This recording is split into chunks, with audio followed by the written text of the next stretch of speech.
जय श्री राम दोस्तों, कैसे हैं आप। उम्मीद है आप अच्छे होंगे। दोस्तों, आज मैं आपको सुनाने जा रहा हूँ हनुमान जी लंका में प्रवेश करते हैं तो क्या देखते हैं और क्या होता है उनके साथ, इसके बारे में कृपया ध्यान से सुनिएगा। प्रभु श्री राम का आशीर्वाद आपको जरूर मिलेगा। 400 योजन अलंघनीय समुद्र को लांघकर महाबली हनुमान जी त्रिकुट नामक पर्वत के शिखर पर स्वस्थ भाव से खड़े हो गए। कपिश्रेष्ठ ने वहां सरल चीर, कनेर, खिले हुए खजूर, प्रियाल, चिरौंजी, जंबीरी, नींबू, कुटुज, केतक, केवरे, सुगंधपुर, प्रियंगु, नीप, चितवन, असन, कोबीदार आदि खिले हुए करवीर भी देखे। फूलों के भार से लदे हुए तथा मुकुलित अध खिले बहुत से वृक्ष भी उन्हें दिखाई पड़ रहे थे, जिनकी डालियां झूम रही थी और जिन पर नाना प्रकार के पक्षी कलरव कर रहे थे। हनुमान जी धीरे धीरे अद्भुत शोभा से संपन्न रावण पलित लंकापुरी के पास पहुंचे। उन्होंने देखा लंका के चारों ओर कमलों से सुशोभित जलपूरित खाई खुदी हुई है। वहां महापुरी सोने की चहर दीवारी से घिरी हुई है। श्वेत रंग की ऊंची ऊंची सड़कें उस पुरी को सब ओर से घेरे हुई थी।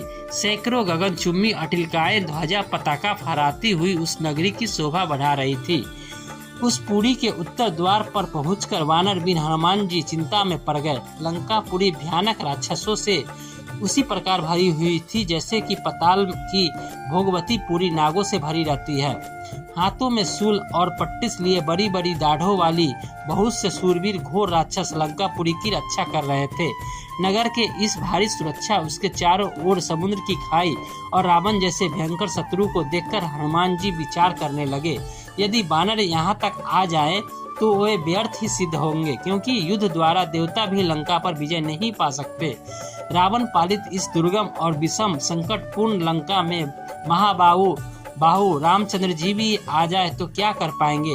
राक्षसों पर साम दाम दंड भेद की नीति का प्रयोग असंभव दिखाई दे रहा है। यहाँ तो केवल 4 वेगशाली वानरों अर्थात बाली पुत्र अंगद, नील, मेरी और बुद्धिमान राजा सुग्रीव की ही पहुँच हो सकती है। अच्छा, पहले यह तो पता लगाऊं कि विदेह कुमारी माता सीता जीवित भी है या नहीं। जनक किशोरी का दर्शन करने के पश्चात ही मैं इस विषय पर कोई विचार करूंगा। उन्होंने सोचा कि मैं इस रूप से राक्षसों की इस नगरी में प्रवेश नहीं कर सकता, क्योंकि बहुत से क्रूर और बलवान राक्षस इसकी रक्षा कर रहे हैं। जानकी की खोज करते समय मुझे स्वयं को इन महातेजस्वी, महापराक्रमी और बलवान राक्षसों से गुप्त रखना होगा। अतः मुझे रात्रि के समय ही नगर में प्रवेश करना चाहिए और सीता जी का अन्वेषण कर यह समयोचित कार्य करने के लिए ऐसे रूप का आश्रय कर लेना चाहिए जो आंख से देखा न जा सके। मात्र कार्य से ही अनुमान हो कोई आया था।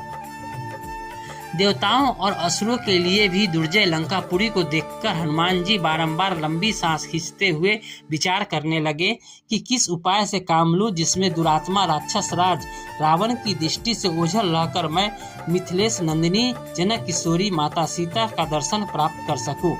अविवेक पूर्ण कार्य करने वाले दूत के कारण बनाए काम भी बिगड़ जाते हैं। यदि राक्षसों ने मुझे देख लिया तो रावण का अनर्थ चाहने वाले श्री राम का यह कार्य सफल नहीं हो सकेगा। अतः अपने कार्य की सिद्धि के लिए रात में मैं अपने इसी रूप को छोटा सा शरीर धारण करके लंका में प्रवेश करूंगा और घरों में घुसकर जानकी जी की खोज करूंगा। ऐसा निश्चय कर वीर वानर हनुमान सूर्यास्त की प्रतीक्षा करने लगे। सूर्यास्त हो जाने पर रात के समय उन्होंने अपने शरीर को छोटा बना लिया और उछलकर उस रमणीय लंकापुरी में प्रवेश कर गए। ये थी आज की कहानी। आपको कैसी लगी कृपया जरूर बताइएगा। इसके आगे की कहानी कल मैं आपके लिए लेके आऊँगा। धन्यवाद। जय श्री राम। आपका दिन शुभ हो।